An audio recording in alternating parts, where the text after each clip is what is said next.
India says it is doing all it can to evacuate thousands of citizens from Kabul. It has called the situation critical, prompting Prime Minister Modi to announce a meeting of all political parties. For more, Neha Punia joins us from New Delhi. Neha, India increasingly concerned about the security threat in its backyard. Absolutely, and this has been the one point India has consistently raised, even as it held the presidency for the month of August at the UNSC as well. Even in the all-party briefing that was held on Thursday, which was conducted by the Indian Foreign Minister, this was a point that was raised by many opposition leaders as well. As things stand, though, India has said its priority right now is to evacuate all Indian nationals from Afghanistan. So far, about 6 evacuation flights have made it from Kabul to Delhi. India is allowed to run 2 evacuation flights a day, but like most countries in the West, its nationals are also having problems getting from their homes to the Kabul airport. The Foreign Minister categorically saying that there are several incidents of firing that have been reported outside the airport as well as in other parts of Kabul, and there are several Taliban checkposts that are proving to be a deterrent as well.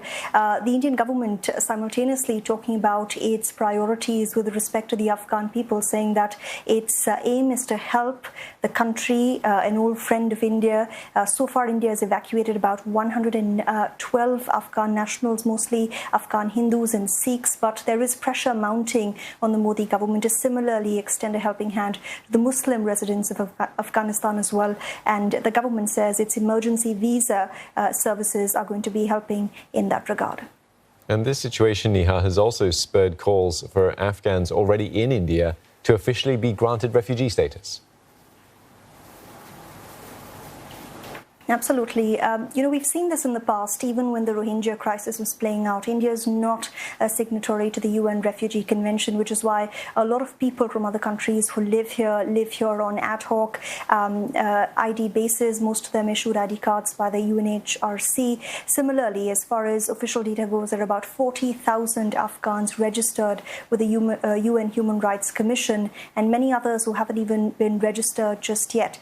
And because of the close ties between Kabul and New Delhi, for years now, Afghans have been turning to India for refuge. They come here to study and work, for military training as well. And many Afghans who live here have been watching what's happening in their home country play out with dread. Many of them appealing to the Indian government to not just extend their own stays indefinitely, saying it's no longer safe for them to go back home, but also to give asylum to Afghan women and children, saying that group is going to be the most persecuted, given that the Taliban government is now going to be formed, and given its history with this particular minority group. There are also protests that have taken place this week with many Afghan refugees here saying that if India cannot grant them refugee status, then the UNHRC should help them relocate to another country. The government has not commented on this yet, but it has said it will do everything it possibly can to help Afghan people in distress.